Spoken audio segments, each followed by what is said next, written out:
ꯑꯩꯒꯤ ꯇꯣꯄꯤꯛ ꯑꯁꯤ ꯌꯥꯝꯅ ꯍꯥꯊꯨ ꯍꯥꯊꯨꯅ ꯍꯥꯏꯕ ꯌꯥꯕ ꯇꯣꯄꯤꯛꯄꯨꯗꯤ ꯅꯠꯇꯦ ꯀꯩꯒꯨꯝꯕꯁꯨꯡ ꯃꯇꯝꯒꯤ ꯈꯨꯌꯧꯅꯕ ꯑꯁꯤ ꯂꯩꯕꯅ ꯑꯣꯔꯒꯅꯥꯏꯖꯦꯁꯟ ꯑꯁꯤꯅ ꯄꯤꯔꯛꯄ ꯇꯣꯄꯤꯛ ꯑꯣꯏꯕꯅ ꯑꯩꯍꯥꯛꯅ ꯃꯌꯥꯝꯒꯤ ꯃꯥꯡꯗ ꯃꯇꯦꯛꯈꯛ ꯊꯝꯖꯔꯝꯒꯦ ꯑꯩꯒꯤ ꯇꯣꯄꯤꯛ ꯑꯁꯤ ꯃꯅꯤꯄꯨꯔꯤ ꯌꯪ ꯋꯨꯃꯦꯟ ꯑꯦꯟ ꯑꯥꯔꯠ ꯀꯜꯆꯔ ꯍꯥꯏꯕꯅꯤ ꯑꯩꯈꯣꯏꯒꯤ ꯍꯧꯒꯠꯂꯛꯂꯤꯕ ꯅꯨꯄꯤꯁꯤꯡꯒꯤ ꯃꯔꯝꯗ ꯉꯥꯡꯒꯗꯕꯅꯤ ꯍꯥꯏ ꯑꯩꯅꯗꯤ ꯌꯥꯝꯅ ꯄꯥꯝꯖꯕ ꯇꯣꯄꯤꯛ ꯑꯣꯏꯔꯒꯁꯨ ꯃꯁꯤꯁꯤꯒ ꯍꯧꯖꯤꯛꯀꯥꯟꯒꯤ ꯀꯨꯟꯃꯥꯊꯣꯏ ꯁꯨꯕ ꯆꯍꯤꯆꯥ ꯑꯁꯤꯗ ꯍꯧꯒꯠꯂꯛꯂꯤꯕ ꯅꯍꯥꯔꯣꯜꯁꯤꯡꯒꯤ ꯑꯣꯏꯅ ꯑꯩꯃꯛꯁꯨ ꯌꯥꯝꯅ ꯆꯍꯤꯗꯣ ꯌꯥꯝꯅ ꯌꯧꯕ ꯅꯠꯇ꯭ꯔꯤꯕꯅꯤꯅ ꯑꯩꯃꯛꯅ ꯉꯥꯡꯕꯁꯦ ꯌꯥꯝꯅ ꯐꯖꯕ꯭ꯔꯥ ꯐꯖꯗꯕ꯭ꯔꯥ ꯍꯥꯏꯕꯁꯤꯁꯨ ꯌꯥꯝ ꯈꯜꯂꯦ ꯑꯗꯨꯕꯨ ꯑꯣꯔꯒꯅꯥꯏꯖꯦꯁꯟꯒꯤ ꯏꯆꯤꯟ ꯏꯄꯥꯁꯤꯡꯅ ꯉꯥꯡꯉꯛꯄꯒꯤ ꯍꯥꯏꯔꯛꯄꯒꯤ ꯃꯇꯨꯡ ꯏꯟꯅ ꯑꯩ ꯃꯌꯥꯝꯒꯤ ꯃꯥꯡꯗ ꯊꯝꯖꯕꯅꯤ ꯑꯁꯣꯏ ꯑꯉꯥꯝ ꯌꯥꯎꯔꯕꯁꯨ ꯈ꯭ꯋꯥꯏ ꯇꯔꯥꯅ ꯉꯥꯛꯄꯤꯒꯅꯤ ꯍꯥꯏꯅ ꯈꯟꯖꯩ ꯊꯃꯣꯏꯅꯨꯡꯗ ꯂꯝꯗꯝ ꯑꯁꯤꯕꯨ ꯀꯣꯟꯕꯤꯔꯤꯕ ꯊꯣꯡꯅꯥꯡ ꯏꯕꯨꯗꯧ ꯊꯣꯡꯅꯥꯡ ꯑꯃꯗꯤ ꯂꯥꯏꯔꯦꯝꯕꯤꯕꯨ ꯆꯦꯠꯅ ꯈꯨꯔꯨꯝꯖꯔꯦ ꯍꯥꯏꯔꯒ ꯑꯩꯍꯥꯛꯅ ꯄꯦꯄꯔ ꯑꯁꯤ ꯂꯥꯟꯊꯣꯛꯆꯒꯦ इंट्रोडक्शन अꯩꯅ थमजनिंगबसे मयाम पुनमगनसु खंगनरबा यूनिवर्सल ओरबा वफम खरा अꯩꯅ मयाम फुमना थमजगे मदुदी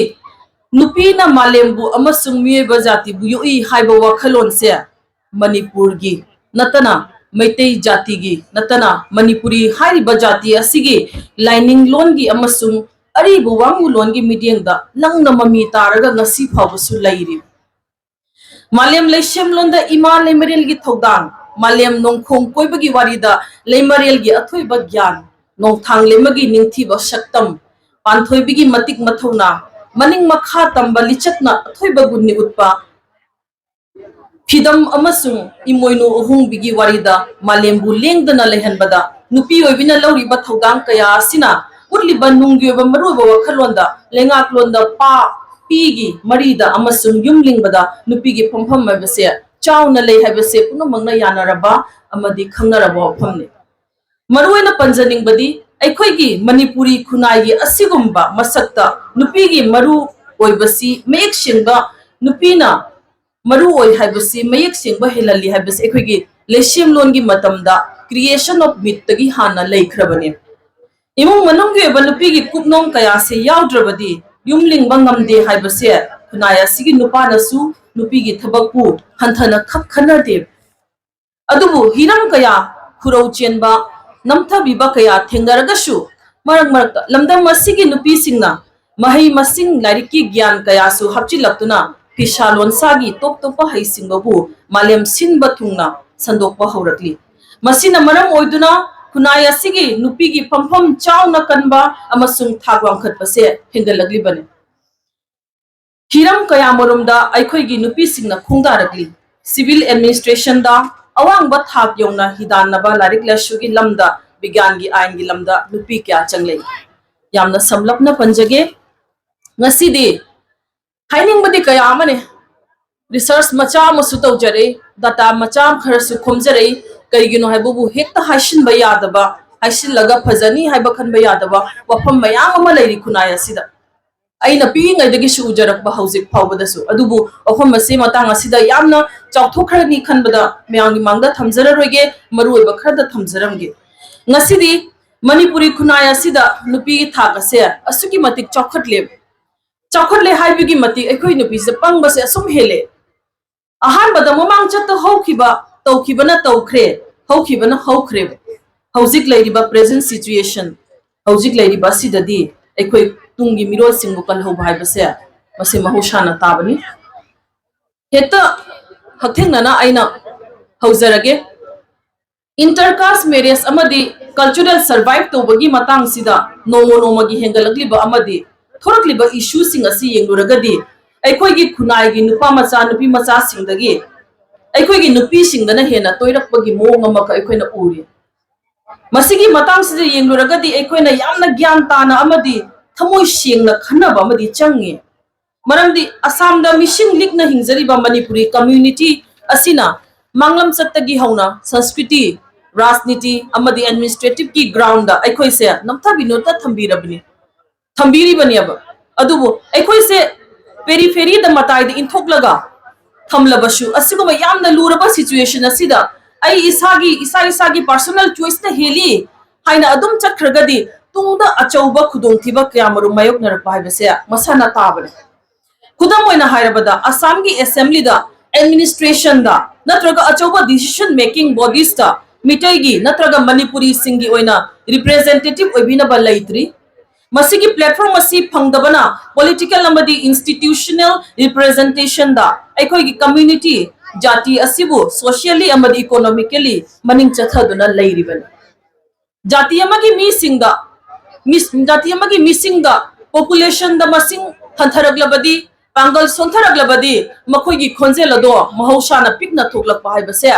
महौसाना ताबनी सोंथरकपा ताबनी अदुबो अखोई की नुपी सिंगना मितोपता लुहोंगी बा हाइबसे नुपी सिंगना मागी मपुरबगी मागी हस्बैंड की कम्युनिटी अदुदा चटखिदोइनेबा नुपी मसा मसी मखो मसी तिलिबा नुपी मसा सिंगा याम कन्ना आई मक्ति मतिक चादे खले आई मक्सु नुपीनी नौजरीबनी अदुबु खजिक्तंग तुंगदा थोरकपदा खजिक्तंग आइना खजिक्तंग मसु वरक चरबंग नमनबगी थमोय नुंगी बवा पल्लमक आइना मयांगी मांगदा शेयर तौजगे लोन चकचा इथक फूड हैबिट्स लाइनिंग लाइशन रिचुअल्स हराव कुमई फेस्टिवल्स अमसुंग सोशल नेटवर्क फावबु होंखिदोइनी मखोइना पोगलप अंगांग सिंगना महौसाना मेजॉरिटी कल्चर अदुगी ओइना आइडेंटिफाई तौखिदोइनी ममागी सु ओइरोय मसिना अखोइगी कल्चर बुसु मुथतखिगनी अदुगा पुसिलकपदि लाइरदन यामना अरुबा कॉम्प्लिकेशन चनैना बामदी अखोइगी खुनाइगी इंटरनल स्ट्रक्चर दा कन्ना थोरकपने असिगुंबा प्रॉब्लम सिंग असे अखोइगी जाति असिगी तुंगी खुनाइरोल के चनलोचत सोशल नॉर्म्स की मतुंगिना नुपीना अतोपा जाति दा लुहोंखिबा मयुम पानखिबसे मयुम दा चंगहनदबा अमदी मयुम गी मीसिंगना चंगहननिंगबगी वाखलोन लैरबसु खुन अदुगी लैकाय अदुगी अहल लमन सिंगना जात ताखरबनी हाइदुना चंगहनदे मसिगी अथिंगबा थम्मेबा मसिना मरम ओइदुना यामना नुंगाइतबा कल्चरल डिस्प्लेसमेंट हाइबदुसु थोगलकदोइने थोकसु थोगलिबने माइके अमरोमदमु येंगलगदी नुपीसिंग असिना मिटोप मिजाति अदुगी मयुमदा मसागी आइडेंटिटी अमदी कल्चर बु प्रिजर्व तौबदा यामना अवाबा मायोगनगदोइने मखोनसु नुंसिना एक्सेप्ट तौदबसु मयाम यावरकदोइने अदुगा ख्वाइदगी विक्टिम ओरिबसे नुपी मसासे ओइदोइने अदुबु नुपी मसासे अदुगी मतिक पंगी मखोइ खंगदेबा हिंगनबगी लानफमदा खुदोंथिबा खुदिंगमा मायोगनदुना लालहौ हौरकपसे नुपी खक्तना हौरेयना पुवारिदा इरिबा ngasisu अदुबु हाइना हाइना अखोइगी पुवारिना हाइरियाबा सुबा नोमा कनबदा मणिपुरी नुपी मपंगल मथौना लेबदा मैतै नुपी मालेमगी मनुंगदा अदुक ताथबा नत्ते थोइदोंना लेमजनिंगाइनी मिखा थाना लेबा पामदबना मिनाय ओइना लेगदबगी सरुपुदी निंखा तमना मिकुप अमतंग लेरमलगा सिजखिगे हाइबसे मिहौरोंदगी अखोइगी चनुरासिंगी थमोइदा चेंदुना लाइब असिगुंबा थौना लिंजेन ना योमलबा अखोइगी नुपीसिंगा लाइरिक लाइसुगी मंगाल निंथीना फंगलबसिंगा मतमगी एजुकेशन अमदी फेमिनिज्म की कंसेप्टु लाना सिजिनरपसे हौरकली मखोइदा का हेन फ्रीडम ऑफ चॉइस असे पिसिनखिबा ओइना थोखल्ले फ्रीडम ऑफ चॉइस हाइबसी मियोइबा अमदा महौसाना यावजरिबा अमनी अदुमोइना मसिबु मफम मतम खंगना वरेप Lobo ngamba machange natrabadi masina aikoigi identity da pawa isagi saktakta shoale aduga amuksu haijan inglibadi culture awareness yaudaba ningtamba freedom adudi mishing yamjadaba minority identity singdadi ashonbo ohelakpase mahosana tabani hojik leptana hengalakliba atopa jati ga launa lenaba nupina jata ki base aikoigi mangjabani masi maroina अखोइगी खुनाइना लौशिंदबा नन acceptance अमदी लेंगागलोंदा अखोइगी representation लेरक्तबा अनि असिगी अपुनबा सक्तम असिना मणिपुरी जाति असे मांगखिगद्रा हाइनबो हंगनिंगली पाखटली मसिना जाति असिगी संस्कृति खक्तदा ताबा अवाबा नत्तबा मदुदि अखोइगी तुंगी नेक्स्ट जनरेशन सिंगदसु यामना सोलकदबा लैरी मखोइगी लीडरशिप अमदी फ्यूचर अपॉर्चुनिटीज सिंगदा यामना चाउना अमांगबा ओइरकनी हाइबसिनी मरमदुना अखोइना मतंग असिदा पंजनिंगलिबसी यामना समना पलमगे अखोइगी नुपीसिंगी चॉइस सिंगदा कंट्रोलिंग तौबा नत्तेब अइना हाइजनिंगिबसे मखोइगी मायोक्ता चटपसु नत्ते अदुगिसु मथक्ता कांगलुप मसेनगी मरक्ता नुसिनादबा थमनबगीचु होनबगी स्टेटमेंट नत्तेब ngasi अइना थमजनिंगिबसे मतमसिगी अखोइगी लाइरिक लाइसुगी मंगाल निंथिना लैरबी नुपी मचासिंग नखोइदा हाइजनिंगबदी लनाई नुंगाइना बुहोनबदा लनाई नुंगाइबा पुरकपदा जाति कांगलुप असिगी सोक्थरबा फ्रेजाइल ओइरबा सक्तम असिदसु मीडियम खजिक्तम ओइरबसु चंगसिन हनिंगे कांगलुप अमगी जाति अमगी संस्कृति इनापुर कनगे हरबदी तुमिन असुम लेहन बनदी ओइथोक्लोय मदुगी महुता करिगु मखरदी पांथोक पचंगे अखोई मणिपुरी जाति असिबु कन्होगे हायरगदी अखोई असम द महौ मका फंगना चंग चंग लाउना थमगे हायरबदी अखोइना अखोईगी चेतना खाजेंदुना थमलिबा खुनागी पलोन असिबु खरा होंदो होंजिन तौबमा चंगे मसे पुनमगसे मागी पोकिरिबा इमुंग अदुगी ममा मपा खंगदे मागी अहल लमन सिंगना तौबिगदबने नुपी सिंगु का हेना फाजिन पुनसिनबिबना नुपी के सरुक से मियाम की थबक याहंदबना इमुंगी मिनाई की थाकद हंथरई हाइनसु मयाम अमा हाइनरी अदुबु नुपी की मवा चलते हाय मसिगी परिंगसिद लापना सेल थोकपी लाइरिक लाइसु हाइबी लनाई अपिक पस्ताइबंगी पलोनोंदगी नाथोक्तुना चथोकपा ngamakte मसिगी खुदम ओइना हायरबदा ngasi aikoina leibaki panjauda saruk yanaba isabu sakhangduna matik chana bo honabagi mahuta thokliba sienduna onpot langsin naba honaba afaba thabak amata su pangthopa ngamlaktre masina ningtamba phanghande mipan taningbagi tangningbagi dependent oibagi wakal pughale nupi tangjabi oina uhaline onpot ki mamal da nupi bu olakpase hindu gi horphamdagi jati sigi khunai da humjillakpane अके अमो के बमो बगी सेतना चाना बदा इज्जत ताना बगी नापल सना लुपा मी का बगी वारी रोम दा हेना थवा याउशिन बा वांगना लारिक तमु बगी अवांग बा ज्ञान गी मम्मी सुंता ताद्रिबा नुपी मसिंग लारिक हाइबी सिंग मरक मरक त नोमो नोमगी वांखलगली बदगी सेक्शन हौना बतंजा लाकलबनी अइना हाइजनिंग बसे वारोशिन ओइना थमजगे डियर यंग मणिपुरी वुमेन आइगी नुंशिरबा आइखोइगी होगलगलिबा मणिपुरी नुपी मचा सिंग ना खोइबु नखोई नखोई ना हौरकलिबा चौरकलिबा मतम से ग्रेट अपॉर्चुनिटी अफा फबा खुदोंग चाबा फंगबा पीबा मतम असिदने एजुकेशन लौशिंग ज्ञान निंखा तंबा इंडिपेंडेंस अमदी नखोईगी नमांगदा खुदोंग चाबा मयाम मथुंग लाउना हांगदोक्तुना लेरी मतमगी खुनाई एखोइना नखोईगी दमक चौथोकचै चौथोकना कुनमाथोई चुबा चही चासिगी पुकै चोलबा येलहौंगैगी इनात निंगतमना पुदुना चही चासिदा वखलदा थाजबा अमगा लोइनाना इचंग थौना लेपली लोइना लोइनाना एखोइना जाति असिना नखोइबु नुंसिबा अमदी रेस्पोंसिबिलिटी गा लोइनाना पामी नखोइबु जज तौबा नत्रगा मरु जज तौबा नत्ते मरु ओइना असम अमदी बराक तंपाक्ता खुंदारिबा मिसिंगसे येंगनरुबदी यामना लिखरबा जातनी एखोइगी लोन आवर लैंग्वेज कस्टम्स लाइनिंग लाइशोन हराव कुमई फिजेट लेटिंग अमदी पुंसी महिंग चक्चा यिथक असिना चिंगबसिंग असे जाति असिगी इमुंग अमदा हिंगदुना लेरिबा ngaktane नैखोइगी इमुंग मनुसिंगदा हारिबा जाति अमगी चन्ना लोनचत सिंग असिबुन चन्नद्रबदी हारिबा सिंग असे असुम तपना मांगखिबा नत्रगा मुतखिबा ताबनी लुहोंबा हाइबसिदी मियोइबा अमगी मसागेबा पर्सनल चॉइस नि अदुगा मसिदा नाहाकी हराव नुंगाइबा हाइबसिसु ख्वाइदगी मरुओइबा अमनी तोइगो मसुंग ताइबंग पुंसिगी ख्वाइदगी मरुओइबा पार्ट अमा लौरिबा लुहोंबा हाइबसिना जाति अमगी तुंगी पुंसिदा नत्रगा आइडेंटिटी दा सोहलकबा ओइरगदी मसिदा मीडियम चिंचिन हाइबसे महौसाना ताबनी मणिपुरी नुपी अमना आउटसाइड नत्रगा अतोपन नन मणिपुरी अमदा लुहोंखिबा थोक्लबदी मी अमना मसागे लाइफ पार्टनर चूज तौबदा मदु फै नत्रगा फट्टे हाइदुना मदुगी मरमदा अफफतन नबगी हक कनागे सु लैति अदुबु लाइफ पार्टनर पुंसिगे खुंगलोय ओइना बदुबु चूज तौबदा कनाबुसु फोर्स तौबा नत्तेबा नंग नजातिदा नयुम पानगदबनी नजातिदा पालोइदबनी मिजातिदा पालोइदबनी हाइना अखोइगी हक लैते तोइगो मसु मॉडर्न सु ओइबा ngamba लोइना लोइना ना इसागी संस्कृति बु लोइना दुना चटपा हाइबसे असिदि तायो नबदि नत्ते नंग एजुकेटेड ओइबा याय इंडिपेंडेंट ओइबा याय मसिगी मथदा नंग नसागी नजातिगी सक्तम बुसु नुंसिना कायहंदना थंबा हाइबसिसो नहाकी लेंद्रबा थौदांग ओइगदबने फनेक इनफी इसागी ट्रेडिशनल ओइबा फिजेट लेतेंगबु मफम मतम साना सेट चाबा इसागी ट्रेडिशनल हराव कुमै सिंगबु इकाय खुमनबा इरोन ngang लोइनाना हगलगलिबा आंगांग सिंगा अखोइगी वैल्यूज अमदि संस्कृति बु प्रोटेक्ट तौबदा मतेंग ओहन भाइबसे मतमगी खुनाइगी लेंखद्रबा अमदि लौखद्रबा थौगाइनी हाइना लौमिनसी असी हाय हाइदुना अखोइगी जाति असे यामना कंजर्वेटिव ओइबा थमोय पिपा मीडियम खुबा ओइना उबा मालगसु मसिदी मरु ओइना जाति असिबु नुंसिमनबगी अमदि मांखिदनबगी दमक्तने नखोइना नखोइगी पुंसिगी अवांगबा महै मसिंगी लौसिंग ज्ञान तांगदबा तांजौ अदुबु नंगी एम एंड ऑब्जेक्ट का लोइनाना नसागे होरफम root अदुबुदी कैदौ नुंदा कावगनो हाइबसिनी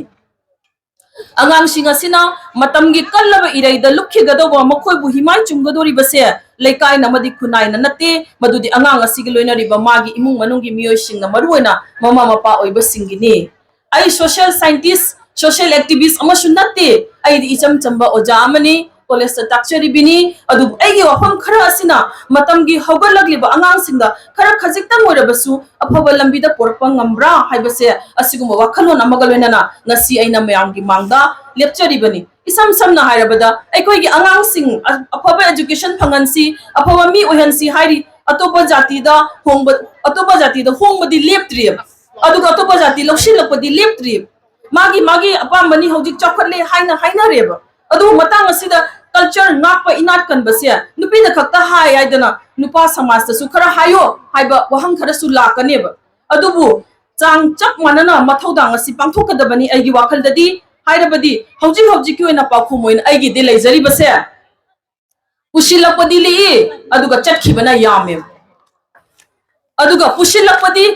pusinba yaiga yadega haidana lawsindabana kongai amne adu chatkhi basing dodi adum mangkhareba moisu mangkhare uba phangdre ꯑꯩꯈꯣꯏꯗ ꯇꯤꯟꯕꯗꯤ ꯂꯥꯏꯔꯗꯅ ꯃꯁꯛꯄꯨ ꯎꯕ ꯐꯪꯗ꯭ꯔꯕꯅꯦ ꯑꯗꯨ ꯃꯁꯤꯗ ꯈ꯭ꯋꯥꯏꯗꯒꯤ ꯃꯁꯤꯡ ꯌꯥꯝꯅ ꯃꯥꯡꯂꯤꯕꯁꯦ ꯂꯥꯏꯔꯤꯛ ꯂꯥꯏꯁꯨꯒꯤ ꯃꯉꯥꯜ ꯅꯤꯡꯊꯤꯅ ꯍꯩꯔꯕ ꯀꯥꯡꯕꯨ ꯉꯥꯛꯇꯅꯦ ꯃꯁꯤꯅ ꯕ꯭ꯔꯦꯟ ꯗ꯭ꯔꯦꯟꯁꯨ ꯑꯣꯏꯍꯜꯂꯛꯀꯗꯣꯏꯅꯦ ꯑꯗꯨꯅ ꯃꯃꯥ ꯃꯄꯥꯅ ꯆꯦꯛꯁꯤꯟꯕꯤꯒꯗꯕꯁꯦ ꯅꯨꯄꯤꯅ ꯑꯇꯣꯞꯄ ꯖꯥꯇꯤꯗ ꯆꯠꯈꯤꯕꯁꯦ ꯅꯨꯄꯤ ꯃꯆꯥꯁꯤꯡ ꯑꯁꯦ ꯊꯦꯡꯅ ꯊꯥꯖꯕ ꯂꯨꯍꯣꯡꯕ ꯑꯁꯤꯁꯨ ꯑꯆꯧꯕ ꯃꯔꯝ ꯑꯃꯅꯦ ꯃꯇꯝ ꯂꯩꯔꯤꯉꯩ ꯃꯇꯝ ꯆꯥꯅ ꯊꯥꯖꯕꯤꯍꯧꯒꯗꯕ ꯌꯥꯝꯅ ꯁꯦꯡꯅ ꯍꯥꯏꯔꯕꯗ ꯑꯗꯨꯒ ꯋꯥꯔꯣꯏꯁꯤꯟꯅ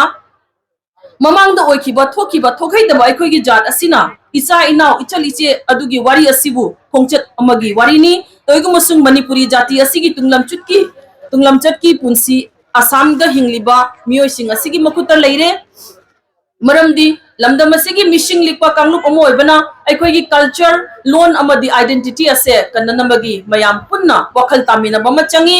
ahan bada aikhoi mikup nahum singna leiba tai jati amagi inat chatnabi lon chat mang bahai base nongwada oiba yaba nate tapna oirakhiba ngaktani silence amadi neglect tagi maramaduna punamak asidagi kange hairabadi mapi mapa oiriba mama mapa oiba sing amadi hogalagliba naha oiriba young women singbu awareness piba machange ani shubada aikhoigi society asida yamna luhal loidabani yamna strict oiba wakhalon dagi hena understanding da purakadabani ka hena nungsilusin hanba amadi khunai gi niti niom da thaujan gi masak satam yaudrabadi jati gi misingbu inthoki baga pangkhak oigadoine aduna manipuri nupi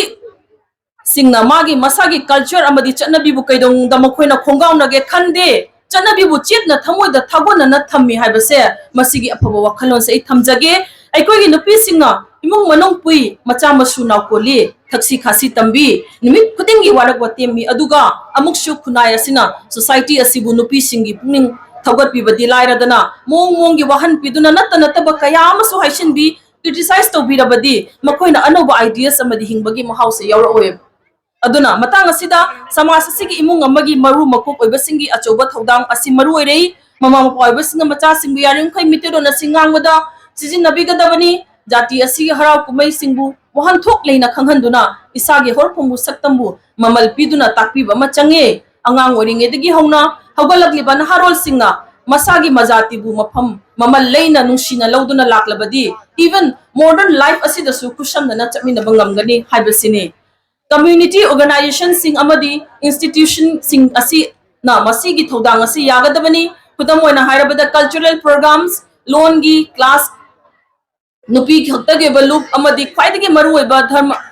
ngasi pangthokliba young manipuri council asamna pangthokliba thongnang youth festival asiguma kaya ase khara toina pangthokpa sisu tangai phadabani aikhoigi culture na hingduna leiribasi matam gi matungina pangthokpa thauram thauda amadi practice sing asinani haijaningi aikhoigi culture sing asi memories ki damakta thambadunadi oiba yaraktre aikhoigi hogalagliba nupi macha singbu warek watim badalamjing bigadabani lamtak pigadabani makhoibu control tawduna thamgadabadi natte lamjing lamtak pa haibasina potlam amabu khangbada understanding oihalli aduga nampu hapuda control tawragana taklabadi mari ado adum lakthuki gadoine yam samna matang sida question jarage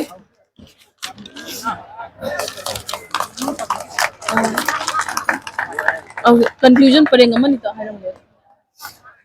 hiding badi miyam ni do hairagi matam gi khuyong na basina maram oraga khunaya sigi damak anok jati asigi anoba asa anoba hope mangal amagi damak thona leina lantheng lase mayok na se haukraba dudi hongdokpa yararoi simdokpa yararoi toigu masung lakadaba madi aikhoigi tungi mirol singi mafam dadi karimata khunam tadriba angoba chebang gumbane asigumba lambi asidi aikhoina matam leiringai simhoba chumme simhoba shungamgani hौजिक थोरक्लिबा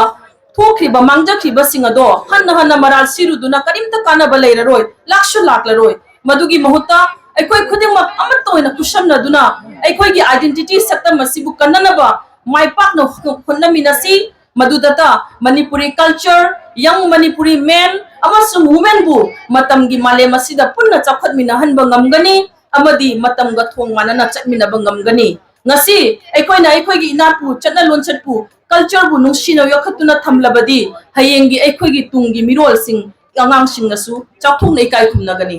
nomos punama pu thagachari thank you so much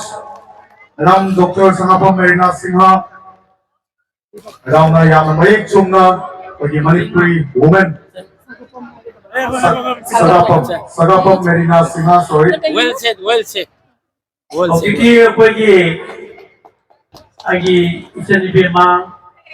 kaiti bombi Dr. Merina ada ini tu nak pagi Kahawam Shanti Kumar retired Justice Officer pagi na Chairman Manipuri Autonomous Core Committee na bersama kami begini. Apa mahu buat begini? Merina ada pin se magi waisu pajaba ai imana bagi masana pi soiba adun nusimandana pi bane thank you Pabong Shanti Kumar na umi phokat bibita